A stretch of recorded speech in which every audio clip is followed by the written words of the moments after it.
Welcome to Cody and the Cinema. Today I'm discussing 4 films from the Criterion Collection that are filmed at least in part in the great state of California.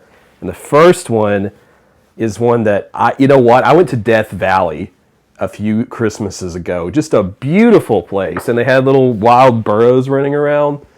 And I didn't know at the time how close we were to a place called the Alabama Hills. And if you're a Western fan, I bet you know the place I'm talking about. It's just been such a big part of Western history and filming. And I bought this Bud Bedecker set a while back. And I remember watching The Tall T, which I'm going to discuss here.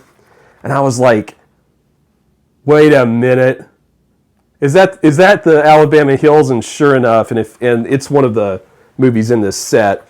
But it's a great movie that involves a stagecoach and a robbery, and it's that low budget, gritty, set in reality kind of film that really takes advantage of Randolph Scott's talents. And I got to tell you, there's a scene in there, and talking around spoilers is always hard. So let me just say, there's a scene in there that blew me away of how dark and twisted it was and how emotionally impactful it was. And it's toward the beginning, so you don't have to get very far at all in there. But there's some beautiful shots of the Alabama Hills in that picture. And I'm really glad that this whole set is in the Criterion Collection. You know, I think it belongs there. And it just has some tremendous artwork all around. So if you want a Western that is kind of, both pretty and dark and brooding, that's Bud Bedecker for you. But especially The Tall T there. That's my favorite of these. I think I have 1 or 2 more to watch, but I enjoy this set a lot. So I didn't want to go through this video without mentioning that area because I was right there and I didn't go. What's wrong with me? Didn't know about it. Okay. I wanted to go with another obvious pick here, something, because I wanted to celebrate California, and, because Californians are struggling right now. A lot of terrible things are happening with just wildfires, and my heart just goes out to them. And so I was like, man, I want to pick my favorite films that I can think of that have locations right off the shelf. And I had this one come up. Let's see, it's called Double Indemnity. I talk about this one a little too much on my channel, but my goodness, the classy, stylish film noir has dialogue ever been more perfectly hard-boiled. And of course, this is 1940s Los Angeles, which they say is seductively sordid. You gotta love the alliteration there.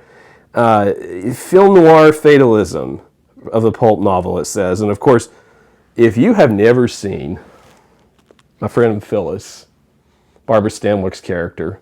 Now, there are a few good film fatales in movies, but she's just about the best. She is nasty. Working with this guy here, Fred McMurray, they're cooking up an insurance fraud scheme, and she's pure evil. There's another one, and I can't think of the actress's name, and if you think of it, leave me a comment, let me know, but there's another film, Detour, that I really love that's in the collection. That woman is, oh gosh, she's scary. And what, come to think of it, that film, I haven't seen it in a while, but that may have also ended up in California. In fact, I think it did. You see, California's everywhere, great state. But anyway, back to what I was saying. This is a great film, great performances. Edward Robinson in his absolute dynamite comedic performance there delivered very much.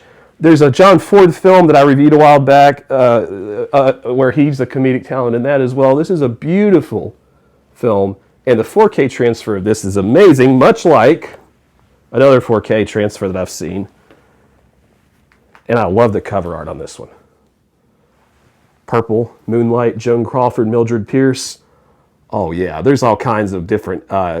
In this one I don't know as well all the locations, but I read in here that there were some from California. Mildred Pierce, so I have one thing against Mildred Pierce, okay?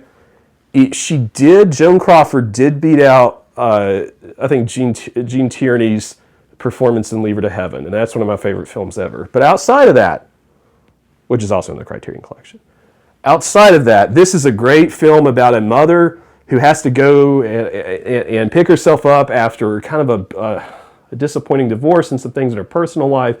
And she creates this business, and one of her daughters is just a holy terror. And in fact, if you watch the supplements of this, you'll even have even one of the actresses who played the daughter even comments like how nasty she was. This film, Joan Crawford, obviously great performance. Like I said, I only envy that, as good as this was, my thing with Leave Her to Heaven. But I think you're going to love this treatment of this 4K if you're into that. It's just stellar black and white photography and a really well told story. Kind of ambitious, I think, for the time period. So definitely one you should check out. But the most personal of these to me, and it feels, this movie starts, I think it was actually filmed in Big Bend, at least in part, in the national park there. And of course, part of my attraction to the state of California is the wonderful national parks. I'm a huge national parks guy. Every summer I go to South Dakota and the Badlands, and we go into Wyoming and wherever. But that all aside, this movie does end up a road trip into California when one brother looks for the other in the park. Well, that's where it was filmed, but he's out in the desert and he kind of passes out. And anyway, Paris, Texas, okay? This film, not only is this one of the greatest directors ever, Wim Wenders, who directed just one of the chillest movies ever, Perfect Days. That was my favorite film of 20, it's either 23 or 24, whenever that came out. Wow, what a picture. What a stunning piece of cinematography in here. A great performance from Harry Dean Stanton, one of my favorites of all time. And other ones, other people in there. I think, Dean Stockwell is in it. There's a home movie scene where some of the characters watch home movies there, and they're in California. And like every time I watch that, I realize what filmmaking should be. It should be that scene.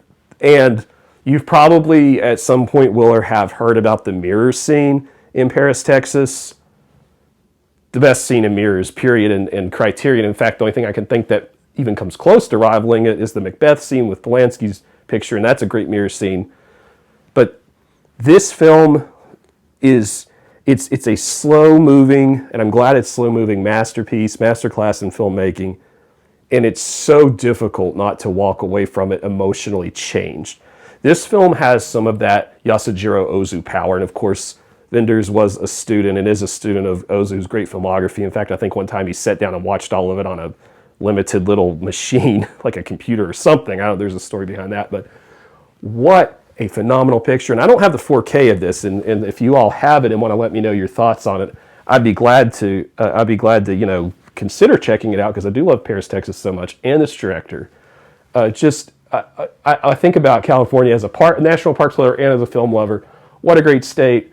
And I just wanted to celebrate it here today because, like I said, I know that it's been a tough time for those folks. And I always feel like, one power of cinema is that we're able to record some of the most beautiful images from some of the most beautiful places. And so I wanted to make this video in part to celebrate that history and that heritage and all that state has contributed to the motion picture history for not only just Americans, but all across the world. So I just picked the first 4 that I thought of. I didn't go through and kind of comb through my whole collection, so obviously I'm missing some big ones. Do you have a favorite from the state that you'd like to share, one you really liked that was filmed there, or maybe there's a famous actor from there? Isn't John Wayne from California? I don't know, maybe, or he played at USC or something. Let me know in the comments if you like the content today and you want to click the like button. It does help grow the YouTube channel, and I would appreciate that. And consider subscribing, and we'll see you next time on Cody in the Cinema.